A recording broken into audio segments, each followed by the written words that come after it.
सबसे पहले आपको बताएं कि वज़ीर-ए-आज़म की ज़ेर सदारत न्यू ग्वादर इंटरनेशनल एयरपोर्ट से मुतालिक अहम इजलास हुआ। वज़ीर-ए-आज़म शहबाज शरीफ ने कहा, ग्वादर का नया बैनुल-अक़वामी एयरपोर्ट पाक चीन अजीम दोस्ती की नुमाया मिसाल है। बैनुल-अक़वामी मयार और जदीद सहूलियात से आरास्ता एयरपोर्ट तामीर करने पर चीन के मशकूर हैं। एयरपोर्ट के फाल होने से इलाके में खुशहाली और रोजगार के मौके पैदा होंगे। एयरपोर्ट को मसरूफ ट्रांजिट पॉइंट बनाने से मुतालिक काबिल अमल हिकमत अमली तरतीब दी जाएगी। वज़ीर-ए-आज़म की बलूचिस्तान के दीगर इलाकों के दरमियान राबता सड़कों का निज़ाम बेहतर बनाने की हिदायत। वज़ीर-ए-आज़म ने न्यू ग्वादर एयरपोर्ट के लिए फूल प्रूफ सिक्योरिटी इंतजामात करने की हिदायत की। खुर्रम में अमन अमान से मुताल्लिक ग्रैंड कबायली जिरगा कल कोहाट में दोबारा होगा। ज़राए के मुताबिक कबायली जिरगे में अमन मुआहिदे पर दस्तखत होने का भी इम्कान है। गुज़श्ता रोज़ जिरगे ने मज़ीद मुशावरत के लिए 3 दिन का वक्त मांगा था। मुआहिदे के तहत ज़िला खुर्रम में तमाम बंकर्स ख़त्म किए जाएंगे। मुतहारिब कबाइल असलहा जमा कराने के पाबंद होंगे। इस पर मज़ीद बात कर लेते हैं। ब्यूरो चीफ पेशावर आबिद हमीद हमें ज्वाइन करेंगे। आबिद, अपडेट कीजिएगा इस जिरगे से मुताल्लिक। जी बिल्कुल, एक तरफ तो ये जिरगा हो रहा है और दूसरी तरफ जो है जिला खुर्रम में अभी तक मुख्तलिफ जगहों पर जो है वो रास्ते बंद हैं, रोड बंद हैं, बगन बाजार बंद है। जिस बगन में भी वहाँ पर इस टाइम पे धरना भी जारी है। इसी दौरान में जो है ये जिरगा भी कल होने जा रहा है। जिला कोहाट में ये जिरगा होगा जिसमें मुतारिफ कबाइल के जो अमायदीन जो हैं, कबाइली अमायदीन इसमें शिरकत करेंगे। ग्रैंड जिरगे को जो है 3 दिन, ग्रैंड जिरगे ने 3 दिन का वक्त मांगा था इसमें, और जो मुआहिदा था उसकी शराइत के ऊपर जो है मजीद बातचीत की जानी थी। कल जो है ये ग्रैंड जिरगा दोबारा मुनक्किद होगा जिसमें मुतारिफ कबाइल असलहा जमा करवाने के पाबंद होंगे। इसी तरह इस ग्रैंड जिरगे में इस बात का भी फैसला किया जाएगा कि जो वहाँ पर बंकर्स हैं उनको भी ख़त्म किया जाए, रास्तों को जो है महफूज बनाया जाए, और अगर जो है अमन मुआहिदे की कोई खिलाफ वर्जी करता है तो उसके खिलाफ जो है वो मकामी और इलाकाई सतह पर पहले कार्रवाई की जाए, और अगर नहीं की जाती तो फिर इस पर जो है हुकूमत मुदाखलत करेगी। इन तमाम नुकात और शिकायत पर जो है वो बातचीत का सिलसिला जारी है। कल जल्द जो है वो दोबारा मुनक्किद होगा और इसमें इस बात का इम्कान है कि मुआहिदे के ऊपर दस्तखत हो जाए। परीक्षण के हवाले से जो है वो मैं आपको बताता चलूँ कि उनसे भी उनको आगाह कर दिया गया है कि एपेक्स कमेटी में जो फैसले किए। ठीक है, कल दोबारा जिरगा होगा, अहम मुआहिदे होंगे। आबिद, अपडेट करने के लिए बहुत शुक्रिया। बात करेंगे तोशाखाना 2 केस की, जिसकी समाअत अब 2 जनवरी तक मुलतवी कर दी गई है। एफआईए के तीसरे गवाह ऑफिसर कैबिनेट डिवीजन बनियामीन ने अपना बयान रिकॉर्ड करवा दिया। बानी पीटीए की जानिब से लिए गए 108 दहाइफ की फहरिस्त भी जमा करा दी गई है। समाअत एफआईए के स्पेशल जज सेंट्रल शाहरुख अर्जुमन ने की। तोशाखाना के इंदराज तहाइफ रजिस्टर को भी अदालत में पेश किया गया। बुशरा बीबी के वकील की जानिब से गवाह पर जिराबी हुई। पाकिस्तान स्टॉक एक्सचेंज में ज़बरदस्त तेज़ी। 100 इंडेक्स में 3,500 से ज़ायद पॉइंट्स का इजाफा हुआ। 100 इंडेक्स 1,15,248 पॉइंट्स पर ट्रेड कर रहा है। मज़ीद तफसीलात जान लेते हैं नुमाइंदा दुनिया न्यूज़ हमजा गिलानी से, जो इस वक्त मौजूद हैं पाकिस्तान स्टॉक एक्सचेंज के ट्रेडिंग हॉल में। हमजा, अपडेट कीजिएगा, ओवरऑल सिचुएशन क्या रही पाकिस्तान स्टॉक एक्सचेंज की आज? जी बिल्कुल, साल 2024 का अख्ताम है, लेकिन स्टॉक एक्सचेंज में हम ज़बरदस्त तेज़ी देख रहे हैं। ईयर एंडिंग में अमूमन हम देखते हैं कि मार्केट रेड जोन में दाखिल हो जाती है, लेकिन आज साल का सेकंड लास्ट ट्रेडिंग सेशन है। मार्केट में ज़बरदस्त तेज़ी का रुझान जारी है। वजूहात क्या है, इस हवाले से मेरे साथ इस वक्त मौजूद हैं साबिक director Pakistan stock exchange Zafar मोती जी। रीजंस क्या है इसके? देखिए, रीजंस तो मोमेंटम तो पूरे साल चला है और ये मोमेंटम कैरी ऑन हो रहा है और स्पिल भी होगा इंशाल्लाह नए साल में।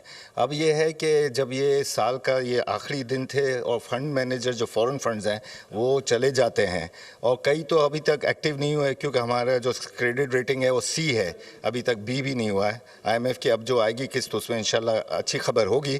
तो वो जो है उनके बगैर भी यहाँ के local fund managers, frontier fund managers वो काम कर रहे थे। बहुत शुक्रिया। स्टॉक एक्सचेंज में ज़बरदस्त तेज़ी का रुझान जारी है। फाइनेंसर्स ने सेलेक्टेड स्टॉक्स को फोकस कर रखा है, जिसकी वजह से 100 इंडेक्स में दौरान ट्रेडिंग तेज़ी भी हमने रिकॉर्ड की है। जी, वज़ीर इत्तलात पंजाब अज़मा बुखारी ये कहती हैं कि पंजाब के अवाम फितना और एहतजाज की सियासत को सपोर्ट नहीं करते। पंजाब की एयर एम्बुलेंस पारा चुनार में भी खिदमत सर अंजाम दे रही है। कुरम और पारा चुनार की सड़कें खुलवाना गंडापुर साहब का काम है, मरियम नवाज का नहीं। वज़ीर इत्तलात पंजाब ने यह भी कहा कि पिछले 10 माह के दौरान ऐलान किए गए तमाम मनसूबों पर काम शुरू किया। 2024 बहुत अच्छा साल साबित हुआ पाकिस्तान के, पंजाब के ख़ास तौर पे आवाम के लिए, और ये साल जाते जाते भी बहुत सारी अच्छी खबरें और खुशियां जो है वो पाकिस्तान को दे के जाएगा। जो हुकूमतों का काम है वो हुकूमतों को करने दें, और अब ये पॉलिसियां हुकूमतों को बनाने दें। ये फैसलों के ज़रिए पॉलिसियां आ नहीं सकती। अब KPK भी एक हुकूमत है, वहाँ पर अब जो कुर्रम और पारा चनार के अंदर जो मामलात हैं, जो सिक्योरिटी के मामलात हैं, वो ठीक होने का नाम नहीं ले रहे। वहाँ की सड़कें खुलाना ये गंडापुर साहब का काम है, मरीम नवाज साहिबा का, ये शहबाज शरीफ साहब का नहीं है। ये हर हुकूमत ने कहा हम एयर एम्बुलेंस लेके आए, दौर में सब ने कहा, ला कोई नहीं सका। और आज वो एयर एम्बुलेंस ना सिर्फ पंजाब की बल्कि कुर्रम और पारा चनार के जो मरीज़ हैं उनको भी जो है वो फैसिलिटीज़ दे रही है। और ये field hospital, clinic on wheels जो हैं, ये उनके लिए भी आज उनके लिए भी जो है वो एक खिदमत का ज़रिया बन रहे हैं। मरीम नवाज़ की हुकूमत वो वाहिद हुकूमत है जिसने कट लगाने की बजाय अपने हर एक मंसूबे की तादाद में, उसके पैसों में, उसके बेनिफिशरीज़ में इजाफा किया है। अपना घर जो है प्रोग्राम में 15 लाख तक के बिला सूद कर्जे जो है लोगों को दिए, और इस वक्त सैकड़ों घर तकमील के मराहिल में हैं। पहला सरकारी 1000 बेड का नवाज शरीफ कैंसर हॉस्पिटल जो है वो बनने जा रहा है। उधर पीपल्स पार्टी के रहनुमा पलवशा खान ने कहा है कि हुकूमत इत्तेहादियों को साथ लेकर चले, नून लीग फैसलों पर पीपल्स पार्टी से मुशावरत ज़रूर करे। नून लीग को समझ बूझ के साथ चलना चाहिए, एक तरफा फैसले मुल्क के लिए नुकसानदेह हैं। पीपल्स पार्टी एटमी प्रोग्राम की हिफाजत करेगी, चाहे कोई भी नुकसान उठाना पड़े। वो इस्लामाबाद में मीडिया टॉक कर रही थीं। हम ये भी कहते हैं कि नून लीग भी अपनी सियासी जो अपने साथ इत्तेहादियों को लेकर चलती है, तो फिर इत्तेहादियों से भी बात करे। एक तरफा फैसले इस वक्त मुल्क के लिए सख्त खतरे का बाइस। आज हम नून लीग से भी कहें कि आप जितने फैसले करें, इसीलिए हम आपसे कहते हैं कि मशावरत को सामने रखें, मशावरत से चले। पाकिस्तान का एटमी प्रोग्राम जो कई दहाइयों से एक जिम्मेदारी के साथ आगे बढ़ रहा है, पाकिस्तान पीपल्स पार्टी किसी ऐसी साजिश को कामयाब नहीं होने देगी, चाहे उसका कोई भी सियासी हमें खमियाजा भुगतना पड़े, चाहे हमें बैरूनी खमियाजा भुगतना पड़े। लेकिन पाकिस्तान के एटमी प्रोग्राम की अगर कोई सबसे पहले हिफाजत के लिए आगे बढ़ेगा तो इंशाल्लाह पाकिस्तान पीपल्स पार्टी। ये एक वाज़िया इशारा है कि मुल्क में इस वक्त सख्त मुल्क के ख़िलाफ़ साजिश हो रही है। मुल्क के एटमी प्रोग्राम को निशाने पर लिया जा चुका है। सवाल ये है मुल्क के आवाम से कि आप देखिए कि कौन सी लॉबी है जो इनके हक में बोल रही है, कौन से वो लोग हैं जो इनके हक में बोल रहे हैं। अलीमा खान कहती हैं कि बानी PTI ने कहा है कि 2.5 साल से मुकदमात भुगत रहा हूं, डील की जरूरत नहीं है। बानी ने कहा कि बनी गाला में नजरबंद नहीं होऊंगा, केसेस का सामना करूंगा।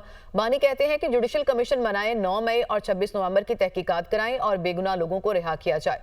वो रावलपिंडी में अडियाला जेल के बाहर मीडिया से गुफ्तगू कर रही थी।